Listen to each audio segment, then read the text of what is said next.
Hi, Creative Cutie. As you know, I've been very open and honest about my journey with codependency on the show. My struggles with it, my healing from it, my trying to understand it. And a few years ago on the pod, in 2022 actually, I was lucky enough to have Melody Beattie, author of Codependent No More, on the podcast and talk to her about codependency, learning to love ourselves, what self-love even is, and really what I was most thrilled to hear about, her creative process and how her creative process in writing helped her learn to love herself and helped her in her journey to healing from codependency. Today, I'm resharing that episode with you. A couple days ago, Melody's daughter, Nichole Beattie, posted on her socials sharing that her mother had passed away on February 27th at 10 p.m. You should definitely read the post because it's quite beautiful and it's just exemplary of the beautiful person that Melody was. But my heart shattered when I read the information. It brought me to tears. You know, she changed the lives of so many of us by giving us the language of what codependency is, by giving us community. And I just feel so grateful that I got to meet her, to spend an hour with her, sharing heart to heart.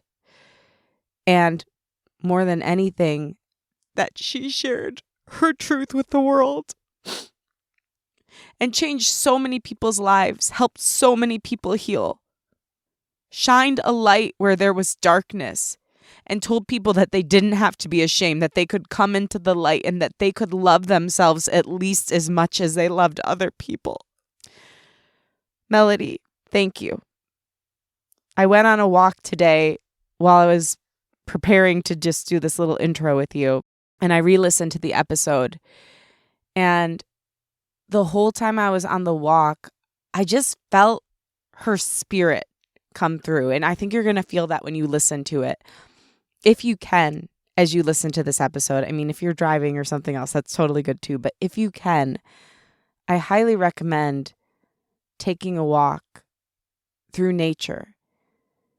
And I just felt like as I was walking and listening to this podcast, she was present in every flower and every pause. Like, I don't know, it was just quite beautiful. Her work changed my life.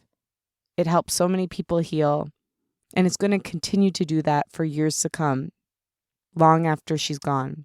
I know Melody was a very deeply spiritual person, so I'm sure her spirit will find ways to be here with us from where she is. But the most beautiful thing about creativity is that even after we die, we still get to be here. We leave our creative legacy, and hers will heal people and help people really heal themselves for years to come. So, thank you, Melody.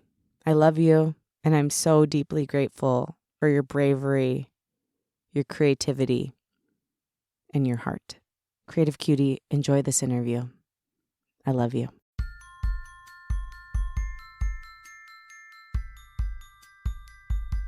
Hi, Creative Cutie. Okay, I was so nervous to do today's interview because today's guest is one of my heroes, and her work has truly changed my life.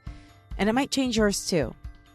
If you often feel like other people's problems become your problems, you're a people pleaser, you find yourself burnt out or exhausted from giving so much to others and feeling like you never get that in return, then you, like me, might be codependent or struggle with some codependent tendencies. Luckily, today's guest is one of America's most beloved self-help authors and teachers who will share what it truly means to be codependent and how to start healing from codependency. Welcome to Unleash Your Inner Creative with Lauren LaGrasso. I'm Lauren LaGrasso. I'm an award-winning podcast host and producer, singer-songwriter, and multi-passionate creative. And this show is meant to give you tools to claim your right to creativity, take fear out of the driver's seat, and love, trust, and know yourself enough to pursue whatever it is that's on your heart. Today's guest is Melody Beattie. She's a New York Times bestselling author known for titles such as The Language of Letting Go, Playing It by Heart, The Grief Club, Beyond Codependency, and her most famous book, Codependent No More, which just came out with a revised and updated edition that you should check out. Codependent No More has sold over 7 million copies since its release in 1986. When it was released, it brought the mainstream a word for a phenomena that had previously lacked proper terminology and was mostly lived out in the shadows. Melody was and is a true pioneer in this field and has helped millions find healing. From our chat, you'll learn the true meaning of codependency and whether you might be codependent, how to heal codependency through creativity, what it really even means to love yourself and not turn on yourself, and how to trust the creative process even if it takes years. Also, before we get into it, I want to give a quick content warning for sexual assault and addiction. So if those topics are hard for you, please keep that in mind. Now here she is, the great Melody Beattie.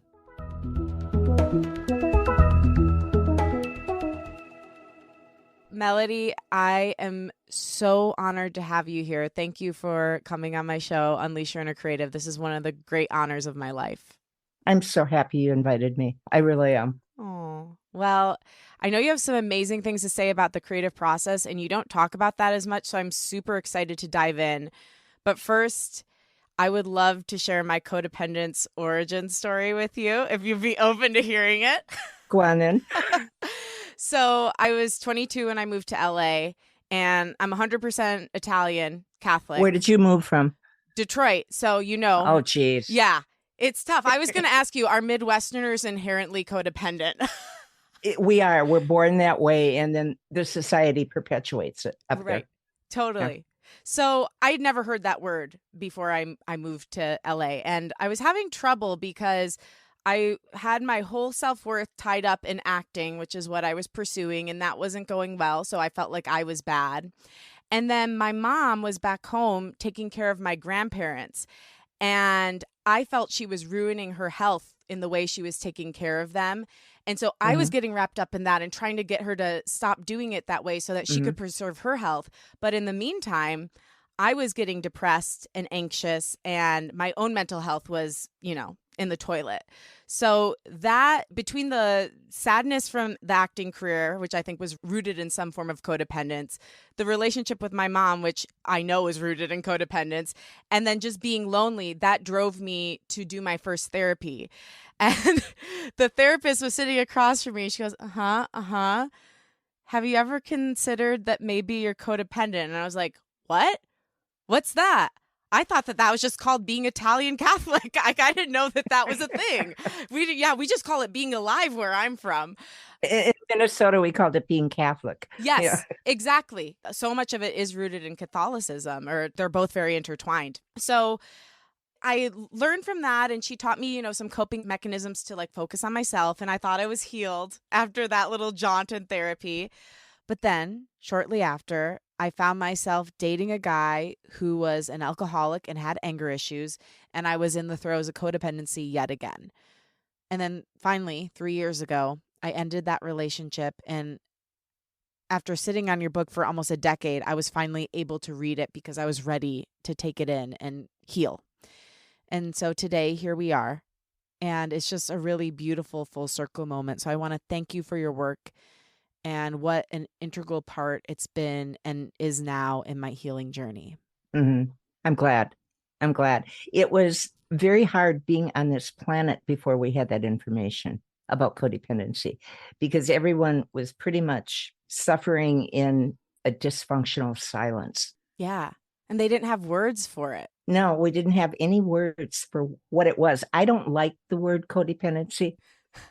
I don't, because when you hear it, it doesn't mean anything, but yet it's a word that sticks to describe this very sticky, complex situation that we can stumble into, and that it's our job to work our way out of when we're ready. I know you say you don't like the word codependency, but just for our purposes, what does it mean to you? What are you trying to get across when you say codependent no more? That we need to learn to love ourselves, at least as much as we love others. Usually codependency is characterized by this obsessive focus on someone or something outside of ourselves, while being very resistant to loving or caring for ourselves. Yeah. And, you say that the core of alcoholism, addiction, and codependency is unresolved grief or trauma. Can you share a little bit on this and how this manifests? I know in my life, I don't know if I would have been an addict and alcoholic anyway, but in my life, it was medication. Mm-hmm. I was 11 years old, coming home from school and having a straight shot of whiskey to get me through the second half of my day. I didn't know. I mean, there was so much familial abuse, neighborhood abuse. I mean, it was like you took your life in your hands. And didn't live in a bad neighborhood, but I'd babysit. And then the dad would rape me on the way home. I didn't even have words for what I had gone through. I mean, it's like, what is this? What am I supposed to do with this? You couldn't talk about it we didn't have the language yet. And I was so grateful to be part of bringing this language, helping to bring this language to the world, because it meant so much to me. It was my escape from this prison, because it was like I'd been in this prison inside my own body ever since I'd been born. And I was just reacting to this set of impulses, which is what most of us do as humans on this planet. We're not much different than the creatures. We get an impulse and we take an action. And when we're not aligned, our impulses can lead us into some pretty destructive actions. Mm. Thank you for sharing all that, first of all. What does being aligned actually look like or feel like more directly? Peace. We're not always happy, but we have a sense of peace and appropriateness for life. We're at home in our own body. Most of the time, we reside in it with a great deal of comfort, and we take the time to understand our impulses. Am I just reacting because someone triggered me? Am I taking an action I actually want to take? And I think the other thing that does us in is this sense of urgency we have. Mm. When we have so much urgency, we don't live our lives creatively. We can't. We're just reacting with impulses. The most helpful thing I've done for myself since writing Codependent No More was beginning a dedicated, and I mean once or twice a day as needed, practice of meditation. I'm not trying to help myself. I'm trying to help my soul. I'm trying to stay connected to my own soul. That's where all the light and all the guidance we need comes. It'll help us find our path to well-being. It'll help us find our next creative project. But if we can't hear ourselves because we have so many impulses, if we're so urgent, we're not going to hear ourselves. Mm-hmm. Yeah, and the urgency is another way of running away from yourself, It the is filling up your schedules, the being busy all the time. It's distracting. it's distracting. It's another form of codependency or whatever word we're going to use next that I'm sure you will invent. Yeah, I think it's so beautiful because when I started the show, I was like, I'm going to help people be creative. But what I realized is it's a lot more holistic than that. You can't really unleash your inner creative, your deepest self in that way if you don't know, love, and trust yourself. And the older I get, the more astounded I am by the fact that everything in all of life is connected. It is, and it's all organic. Yeah. That's what I love about Little by Slowly. Anything that we want to do with an explosion probably isn't going to work. We've all heard this so many times. It's a process. It's a process. But who wants to sink into a process? That Ugh, doesn't sound very exciting, does it? Because it awful. means going through our feelings, making mistakes, having to wait. I think the biggest barrier to creativity I find in younger people today is they're not patient and they're proud of it. Patience is the one attribute, if persistence and patience, the two P's that I would say have enabled me to achieve a degree of success in my creative career are those two things, patience and persistence. Yeah, I mean, that's so beautiful and for sure one of my hardest lessons in life that I keep having to relearn. It's like I keep getting to this level and I'm like, now I've made it. Now I've arrived. And then something else knocks me down again. And I guess that's all of life, right? You reach one level and then you have to level up. But a couple things you said struck me so much. There's been a big thing with me where I know something and I know I'm supposed to do something, but then I beat myself up for not doing it. And then I finally do it when I'm ready. And I'm like, oh, I could have just not beat myself up that whole time because I did it in the right timing anyway. But I loved how you talked about, in two different ways.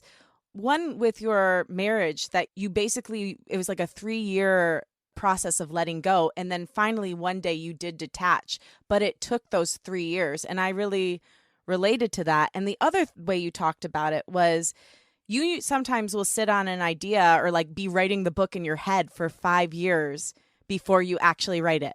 That's pretty common for me to take 5 years. It's like I'm not a baker, Yeah. but if you bake bread, if you don't let it rise, it doesn't work.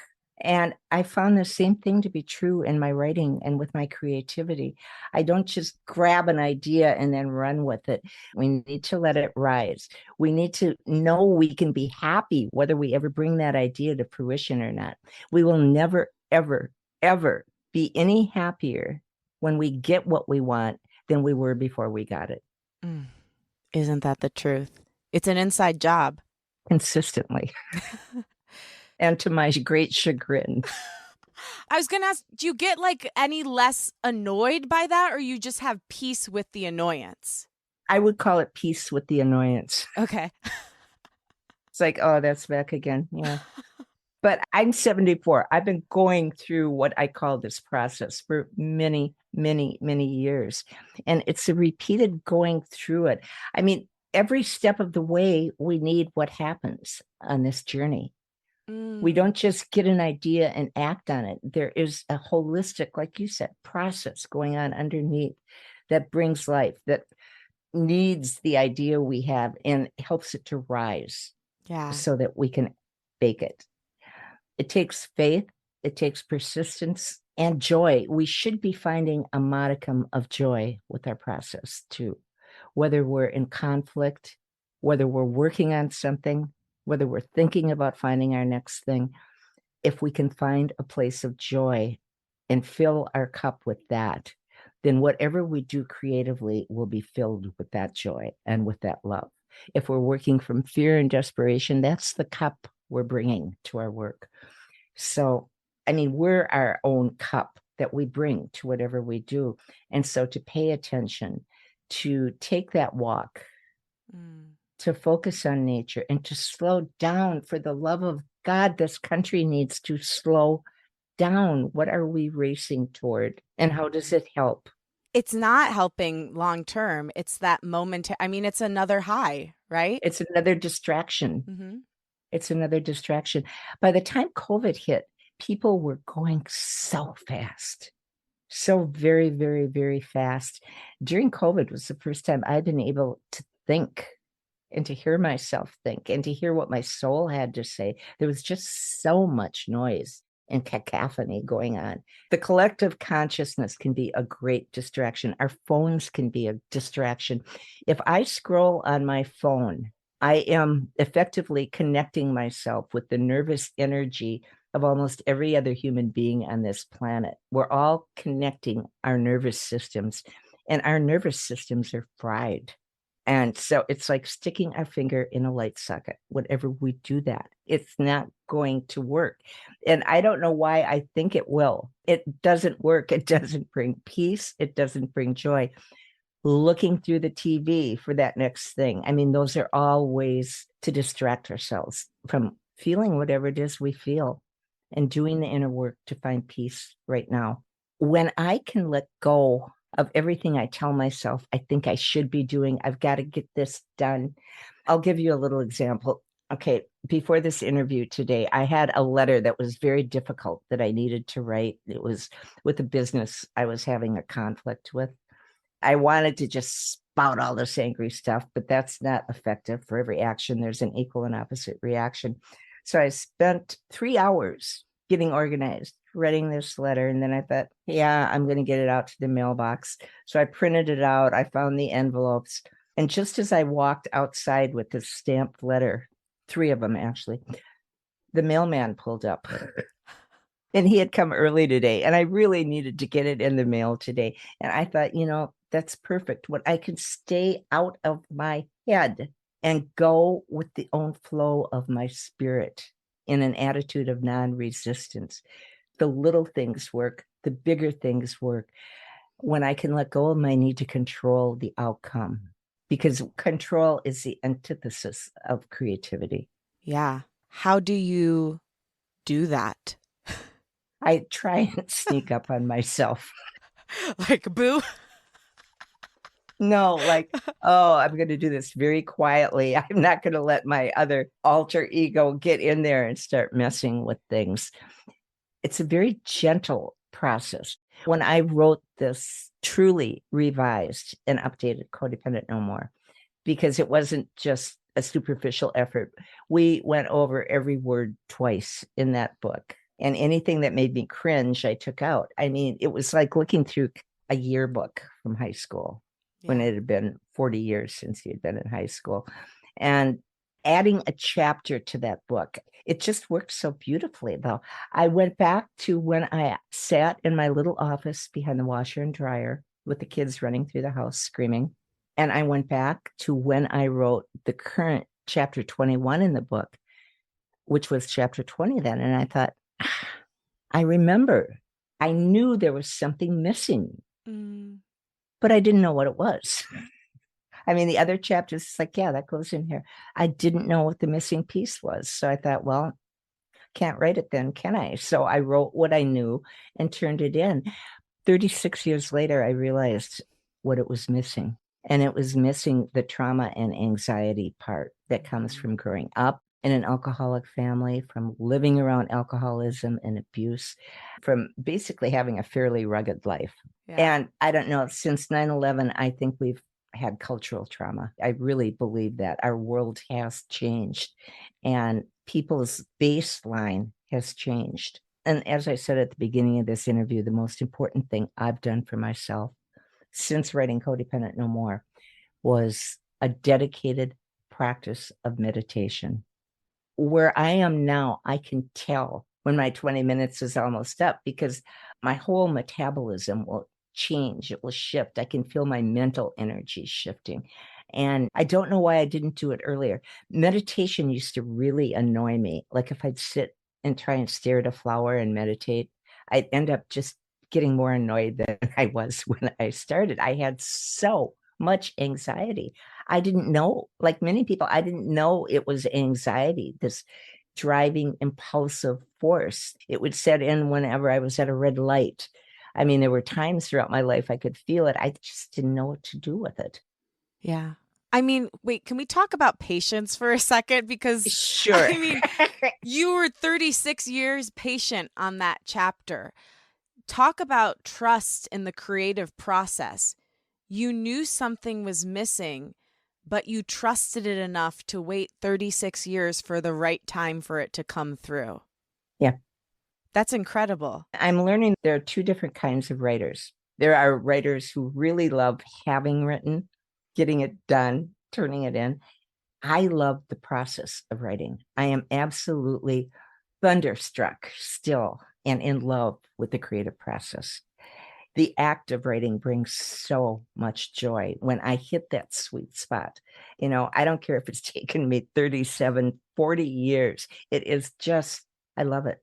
I love it more today than I did in the beginning. So can we talk about this? Because I would love to go back to when you were first writing this because there's so many interesting things about how you did this. First, how did you discover what codependence or codependency was so that you could share it with others? Well, very uncomfortably. Like everything. My, yeah, like everything else of meaning in my life.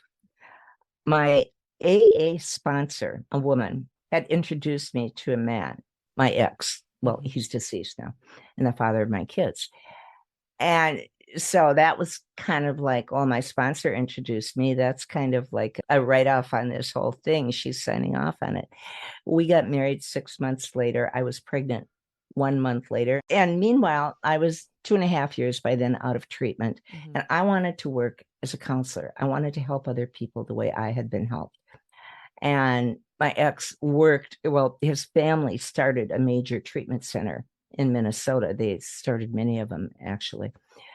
So finally, after I couldn't get a job anywhere else, and that was back in the history of the women's movement. Mm-hmm.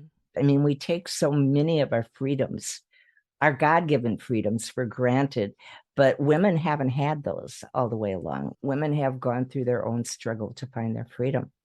So I couldn't find a job in the chemical dependency field doing anything other than typing. That was what they all wanted me to do, was to type. So David and his boss finally relented and offered me a job. They had come into a crisis. They said, if we want to keep our funding, we have to do something for the families. And Lorraine was explaining that to me while I was sitting there listening. And I had this vision of counseling a room full of my mother. And I went, I don't know what to do with them. They said, we don't either, and you're new here. That's why you get the job. So that's how I learned. I had learned the hard way from living with my mom. And then I got thrown into a group of them. But as I listened to these stories, two things started to happen. I listened to these women and their struggles. I watched one woman die of old age when she was 35. Her husband had gone to jail for the umpteenth time, leaving her with all the kids. But something else was happening under the surface, because I began to see that this man I had married, that I had all these doubts, all these questions, all these times he would disappear, all my suspicions. There was just something not right. And so that began to come out during the groups as well. I couldn't talk about it. I mean, you don't go to a group as a counselor and then talk about your own unresolved problems. But all this was ticking in my mind as I went. And I kept going, oh my God, what kind of a mess am I in? You know, we didn't have the word codependency yet. We called them significant others, and they weren't significant to anyone, including themselves. And I was walking down that same path. So I did groups there for a couple years. And then I started doing groups at other treatment centers. But the whole field was so dirty. There was so much sexual abuse going on. There were so many things we didn't have the words for yet. And we were in the process while I was getting the information on codependency and trying to figure this out. So I just kept showing up. I kept taking notes and waiting, not even waiting. I let go. I was just living my life fully then. I queried quite a few publishers. There was only one I wanted. I wanted Hazelton back then. They were about a 40-minute drive from me. And they turned it down. Everyone turned it down. So I just packed it all up, put it in the garage, and I was writing for a little daily newspaper in Stillwater by then.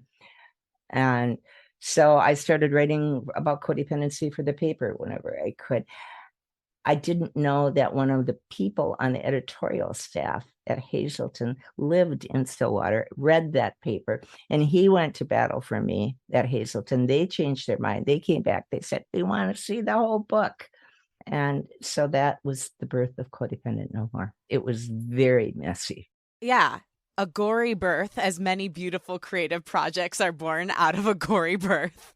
But there's so many beautiful things here. And it's like when you were in those groups, you were just the same way you write books now by thinking about them for years. You were setting up the structure, you were finding the stories, you were realizing, hey, even though I'm not, because something you spell out in the book many times is, I'm not a guru, I'm not an expert. I'm a person who's lived this experience. So all I can do is share my own experience and hope it resonates with you. Mm-hmm. It's so beautiful. But I want to ask you about that in particular, because I think a lot of people feel imposter syndrome around that, right? Where they've had the experience, they've lived it, but they think because they don't have some sort of credential saying that they're an expert in that experience, they don't have any right to talk about it. How sick of experts are you? I am I'm so sick of them. sick of experts. The minute anyone calls themselves or identifies as an expert, I shut off. Right, because you can't trust them. Based on what? I want to talk to somebody who's lived it. But I think I used to feel like a fraud because I'm like, why am I hosting a show called Unleash Your Inner Creative when I don't feel creatively unleashed? I'm like, well, maybe I'm the best person to host that show because I'm trying to be. And when you discover the bits, you'll bring them and you'll know it's a really good bit. Right. To bring to someone. Yeah. And you can be honest about it. So I think it's just such a beautiful thing that you're dispelling for people. But another thing that I love about this story is that, and that's something you're really open about in the book, is that you went on welfare to write this book. And it Yeah. was at a time when you just broken up with your husband, you had two small children, you needed to care for them. And first of all, what a beautiful healing thing for a codependent that you accepted that kind of help. But second, I really love that the government was the patron of your art and that you, it's pretty. I know. I brought my little contract into the welfare office. I got a $500 advance. And I said, I have this. This is all I've got. I cannot work at the newspaper and write this book. Please. And I was gobsmacked when they said yes. I was just thrilled. And for somebody else who's out there who's in a similar situation where they want to bring something to light, but they're afraid to ask for help in whatever way it is, what advice would you give to them for how they can settle that piece of them down that doesn't feel worthy of it and just accept what's being given? Meditate. Meditate. It's the only time we can hear our voice. It's the only time we can hear our soul. And we don't even have to meditate on where can I get the help I need. It's a meditation on show me my next step. Ooh. Show me in a way I can understand what my next step should be on this journey. Because it's all in the end, this very long journey of many, many, many, many, many, many steps. And so the more guidance, the more centered I can be when I take each step, the more confident I can be in that journey. I know you're a very spiritual person. What role do you think spirituality plays in bringing through creativity, writing? What does it play for you? Pretty much everything. It's like the yeast that raises the bread and prepares it to bake. It adds something. And I don't like to wear my spirituality on my sleeve. I don't, I'm afraid in public pretty much to say God too much or even at all anymore. I mean, that's become like a taboo word. But my spirituality is everything. I can't imagine writing anything without connecting with my soul and my source. I just can't imagine that I would create anything worthy without doing that. I mean, it tells me I'm on my path. I'm doing what my next thing is. My biggest waste of time this life has been butting heads with reality about what I should be writing next. Why can't I write this? I really want to write this. Well, I don't have anything to say, do I? In the end, I don't. What's the difference between acceptance and controlling, though? Because it sounds like what you're talking about right now is like, instead of being like, oh, I should be doing that, and that's controlling, you're accepting who you really are and what you really have to say. Mm-hmm. And that's no easy task. Getting down to what it is we really have to say, what we really want to create, what we really want to do is a huge challenge. And so often we think, well, that's not much. I mean, I was embarrassed about having written so much about codependency. I really was. It was like, why can't I write about a near-death experience or some marvelous discovery? Why do I have to write about codependency? It's not a glamorous topic. It's the little things that we have a great deal of passion for. We don't need some big explosion with everyone clapping and bombs going off. And we can have so much passion, sometimes for the smallest ideas. That's what will unleash our creativity, not judging our ideas as being too small or insignificant or not glamorous enough or too plain. A simple idea that we have an extraordinary amount of passion for can rock the world. How do you know when you're in flow? I don't always know when I'm in it, but I sure do know when I'm not. That's all I can say. It takes a lot of trying and effort. But when you're in the flow, you know it, and it just works. It just goes, and you get what you need at the next turn. I am absolutely thunderstruck by the creative process still, and what a joy it is to be included in it and to take part in it. Yeah. I always say creativity is your birthright. And I think it makes me really sad that some people don't label themselves as creative, because I think everybody is, just in different ways. Right. We can be creative making a sandwich, making a meal, baking, decorating our home, raising our kids, being a secretary, whatever we do, we can bring our creative self to it. And it should be in the now, right here and now. Am I fully present? Am I listening to myself? Am I listening to the person I'm with? Am I valuing myself? Am I valuing the person I'm with? It's a lot of little moments in life that make for a grand project in a grand life. And how do you feel that creativity is particularly healing for somebody who's struggling with codependency? Like, if they can get to the pure part of creativity, not the part that's doing it because they hope somebody else sees them and will tell them that they're worthy. If they can get to the pure part where it's all about the expression and the message they're bringing forth, how can that help heal? You'll never go back. You won't go back and you won't settle for external approval. You'll know it needs to come from in here. It needs to come from in here. It needs to be grounded in here. And then the ironic thing is, the ends never justify the means. We need to stop judging our work for its success or its lack of it and just be open to this journey. Anyone that's done anything wonderful has more than likely failed 30 times that amount of projects. When I sat down to write my first book, I was going to write romance novels. And I thought, after struggling with it and doing some writing, I thought, I can't do that. I have never had an active romance. And I wrote Codependent No More instead. I mean, everything we do becomes a touchstone on this path, doesn't it? It was a romance novel because it was a book about true romance, which is the one you have with yourself. Exactly. Exactly. TV has really ruined us about love. Yeah, say more. Well, do I need to? I mean, we can live our whole lives trying to have what we imagine to be the perfect relationship in a movie we watched 10 years ago where the people aren't even real. Yes. And then we compare our lives and our romances to that. And then it just gets really ugly, doesn't it? Well, yeah, it gets messy inside because anytime a conflict comes up, well, you're like, well, this must be screwed. I gotta go.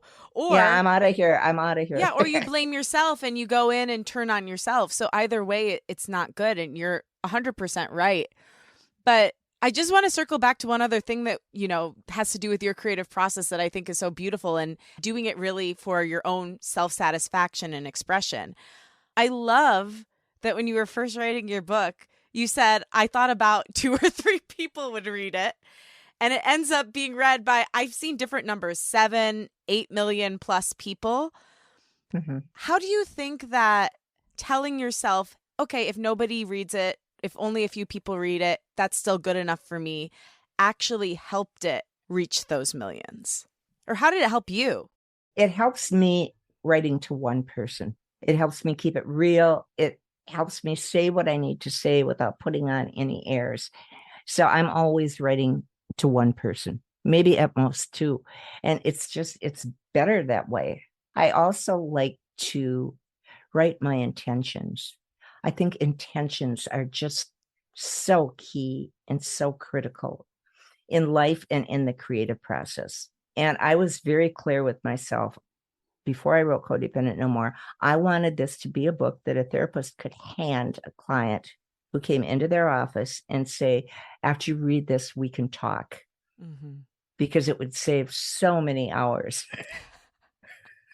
So many, many, many hours. That was an intention with writing that book. Of course, I want to write well. I want to write clearly. I like to write with a little humor, as appropriate.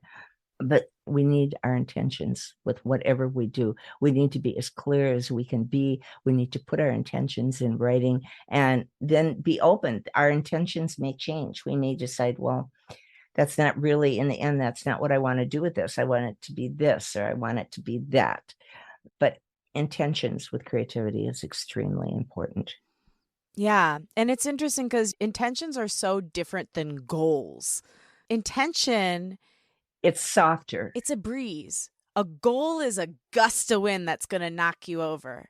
An Mm-hmm. intention is a breeze that can help move you along, but ultimately it's an ally, not a foe. I know goals I used to be a much bigger proponent of goals. Now I'm much stronger on intentions and the act of, in softer words, like lean into a project. I don't have to get all prepared and start it. I can gently lean into it and become one with that project. I can let my energy bond with that project. It's much, much gentler than accomplishing our goals. Right. I mean, it goes along with a lot of the other things you're talking about right now, which is like the age of Aquarius. It's, again, everything is everything everywhere. You just can't escape. It's like, who you are in one place is who you are everywhere. Mm-hmm, mm-hmm. I think that this gentler way of being, it's really hard, especially as somebody who's struggled with codependence, because you want to just jam your way through everything and control your way through everything. Because that's how we've lived our lives. That's how Yeah. we've had to live our lives. What do you do when you start? I mean, I know you're going to say meditate. But like, okay, let's say you can't meditate. You're out in the world and you find yourself starting to clutch your life again. Like, how do you start opening your hand up to allow? Probably the best way we can. I mean, usually wherever we go, there's nature around us. Nature is a great help with relaxing. I deliberately, if I'm going to seek anything out on television, I seek out something that's going to make me laugh. We need to remember to laugh. Yeah. If I say anything more, I'm lying. I one time heard Cheryl Strayed say, I've never gone on a long walk and felt worse after. And I totally agree with that. Huh. So, yeah, just getting grounded and being around trees, even if they're just random sporadic ones on your block. I have fallen in love with the tree across from my house. It's up on a hill and the winds have shaped it. It's been totally shaped by the winds. And every time I look at that beautiful tree, and it protects so many birds in it, and I look at it and I think, it's like us. Life has shaped this tree. If you take one experience away from it, it won't have the same shape. Its past has created its present. And it's kind of that way with us, isn't it? Yeah, it is. And it's enough. We're enough. We're not defective. We're not deficient. We are fit for life. So circling to feeling at home with yourself, because I know this is a big part of healing from all the things we're talking about. Mm-hmm. How do we not turn on ourselves when we're down? Let's say the creative project went out. We had an intention for it. We felt good about it, but then we still feel the disappointment if it doesn't get the reception we wanted. How do we not turn on ourselves and say, oh, well, it's because we weren't good enough?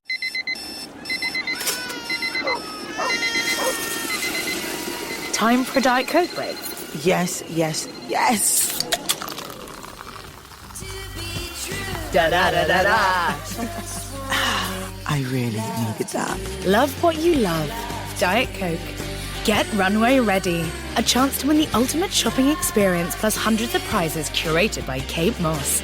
Promo packs in store, 18 plus, T's and C's. Visit coke.co.uk/break. Well, you're talking about two different steps in the process. Okay, take me through. You're talking about first having a feeling of disappointment. Yeah. And then you're talking about turning that into self-hatred. Yes. So I would suggest stopping it with the feeling, letting ourselves have that feeling. And the other thing I've become aware of over the years is that I will turn on myself in a heartbeat.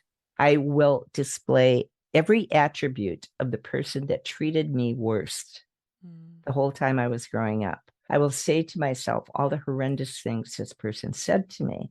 It's very important, I believe, to not turn on ourselves in our low moments. I mean, to really be there for ourselves the way we would be for anyone else. We are very, very, very loving, caring people. We know how to love a person. We just need to choose to give that to ourselves on a regular basis. Who are we to want someone to love us when we can't love ourselves? That's a very empty cup. And it feels good when we love ourselves. It feels really good. We might get scared and think, well, if I can do this so good, I don't need anyone else. Well, yeah. What is self-love, though? I talk about it every week. I talk about it every day. I talk about it every week on the podcast. What actually is it? Because I'm like, I think I say you can't really fully unleash unless you know yourself, love yourself, and trust yourself. I definitely feel like I know myself, The love and trust, though, are pretty shaky. What is self-love? My editor said the same thing to me. What are you even talking about? I walk down the street, I'm like, I think I love myself, but I'm like, do I love myself, or do I just get like hyped up on myself sometimes, but I degrade myself just as quickly? I'm not talking about ego. I'm not talking Right. about narcissism. I'm talking about going back again. People can time travel with me to the time when we were a very young child. Right. Embracing that child. I mean, really getting in the same way we would if we had had a baby that we loved and nurtured, only that baby we're loving and nurturing is ourselves. And we don't have to get sickening about it. We don't have to carry teddy bears around. We don't have to do any of that.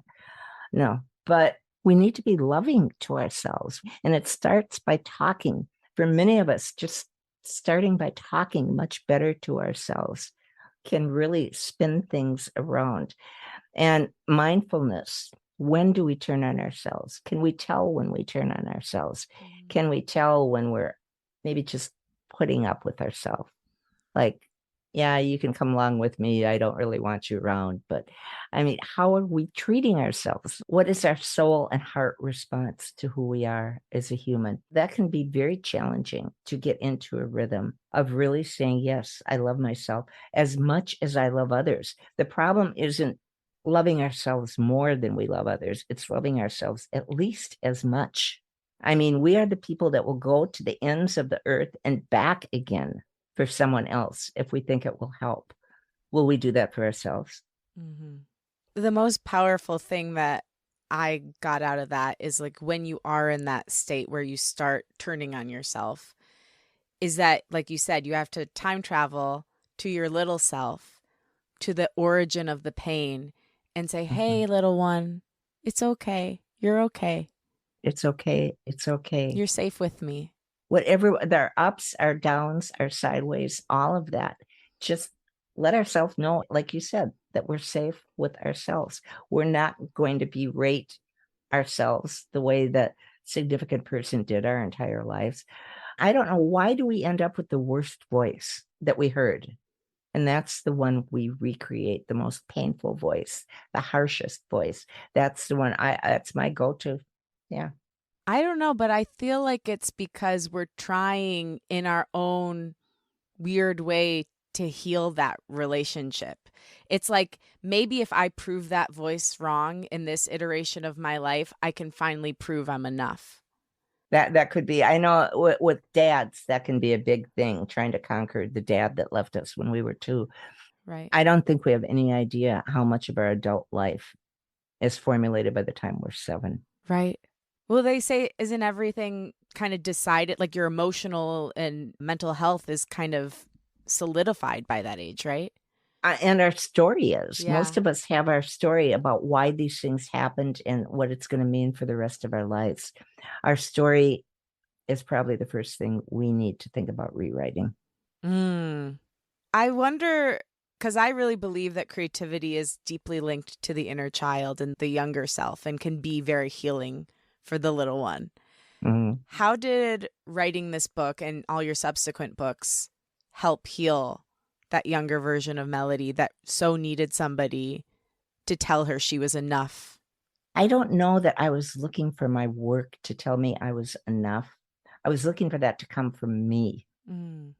And I had to make a decision. I mean, I would get very almost masculine in my efforts. Like, yeah, I'm going to do this. This is going to get done. I'll do all the work I need to do. Yeah, I'm the sole breadwinner. I mean, a lot of it was just rooted in doing the next thing day in and day out and pushing forward, just pushing forward. I don't push anymore. What does that feel like? Pretty liberating, very liberating. I mean, sometimes I need to hurry a little bit, but when I find myself pushing, I stop myself. I go, okay, you need a break. Looks like you need a break. We know we are the great carers, lovers, and givers of the world. We know how to love people. We just have to make a concrete decision to do that for ourselves. No matter what, it's got to be the unconditional love we never had. What is unconditional love? What does that look like in practice? You said it earlier. It's okay if you fail. It's okay if you have a bad day. It's okay if you feel really shitty. It's okay to be who you are in this moment, each of us, in all the messiness, in all the unrehearsedness, in all of it. It's just okay. Is part of the trouble with all of this that it's really simple. It's just hard to do. Like everything we're talking about, the prescription for getting at home within ourselves, it's actually simple actions that are very Simple difficult. shifts. Yeah. Simple shifts. But just because it's simple doesn't mean it's easy. Very difficult, simple shifts. Yeah. Very difficult, challenging, simple shifts in our attitude toward ourselves, toward how we're going to treat ourselves in our worst moments. I mean, we can all be good to ourselves during our best moments, but what about during our worst moments when we're really down? That's my worst thing. I can really, really get on a roll with myself. It's probably been the journey of my lifetime to love myself at this level. We start where we start and we work up. I didn't love myself my whole life at the level I'm loving myself now. So however we're loving ourselves today, it's okay. It's enough. Just the mindfulness towards, yeah, I'm going to stay with myself on this journey. I'm not going to abandon myself. I'm not going to turn on myself. I'm going to be there for me, because when I'm there for me, I can be there for others. And then I'll quietly make decisions about, do I have something helpful I can do in the world right now? Is there something I have to offer that could be of value to others? I don't know. The key for creativity is getting calm and peaceful enough to find out what we're genuinely curious about. Cannot be creative without being curious. Yeah. And you can't be creative in chaos. Not very well, anyway, can you? Not well. Not in a true way, like in your writing. Yeah, that's a big thing that has been coming through and that keeps coming up through our chat, is that when there's chaos, it's just a distraction from the truth. Always. That's why I keep going back to meditation. If you want to be really creative, meditate. Let the creativity spring out of you like a geyser. Don't try and beat it out of yourself. So let's go back to this new chapters that you meditated on for 36 years. Yeah. How do you think they help solve the puzzle of codependence in a way that the other writing didn't? I don't know how I could even approach the subject without broaching anxiety and PTSD. But I had to, because we didn't know about those things back then, didn't I? I didn't really have a choice. Now I can go in and the dough has risen. It was ready to bake and it just exploded so naturally and so beautifully. And I knew it was magical when I was doing it. I think the chapter that I put in Codependent No More, the new one, is the most magical chapter I've ever written in my life. So again, we get back to patience. The longer we let the bread rise, the better it is. So, Yeah. Melody, you are an incredible human. I just so appreciate everything you've shared about your own journey and how you've really created from what you know. I think it's the most beautiful example for all of us in the world on the importance of telling our own story and how just telling your own story and sharing your own experience can be so healing for other people. I have a final question for you. If you and the version of yourself who was writing the first iteration of the book back in the 80s were standing in the same room and looking at each other, what do you think she would say to you today and why? I think we just do a high five. I do. That's what I see myself doing. A high five and maybe a hug too. Don't need to use words. It has been a remarkable journey. And you haven't even read the next book yet. I know. And this one's about spirituality, right? Living by Spirit.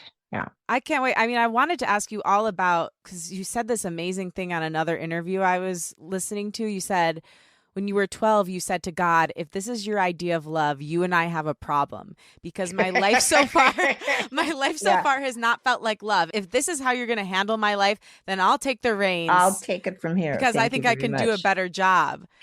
And I just think, like, what happens when we try to take over for God? Well, it's probably different. I don't know that it's better. But we're here to live messy lives. Anytime we're living so controlled that we never have a problem, we never have a pain, we never have a frustration, we never have a challenge, I'm not sure we're actually living. It's those things that create a life. It's the wind that creates a tree across the street from me. It's the wind that creates our growth, our problems, our deep pain. And I've had crushingly deep pain. I've been just as far down the mountain as I have been up. Little by slowly, it all makes a life in the end. Another thing that could really help us too is not being so afraid of our feelings. A feeling is just an emotion. It's like a cloud in the sky. We can let it pass by. We can identify it and let it go. We don't have to hire a band. But we'll learn all these things if we keep going. And it's not when I learn it. It's not what I tell anyone. It's when a human learns something and sees the value in what they've learned. And we can only do that for ourselves. I mean, curiosity, patience, and meditation will get us anywhere we need to go. I promise. Okay. Let us all be patient, curious, and consistently meditating. Yes.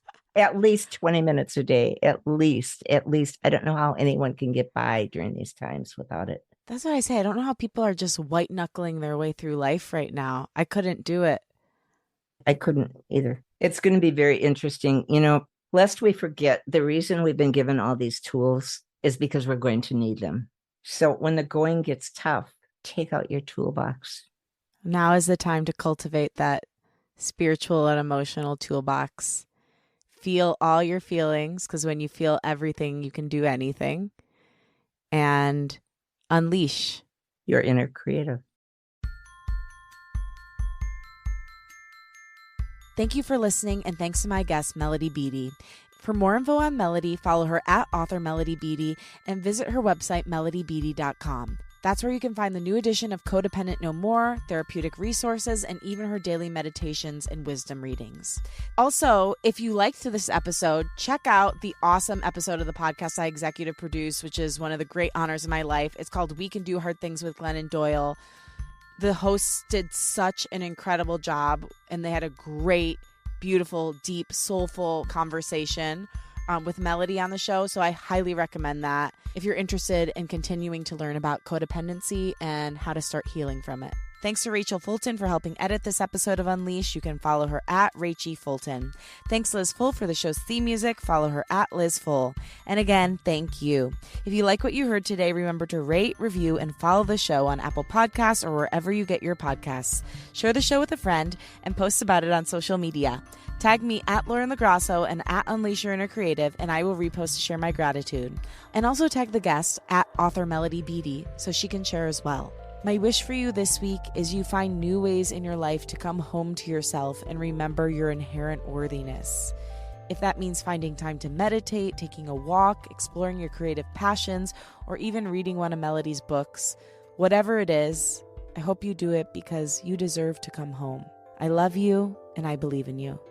Talk with you next week.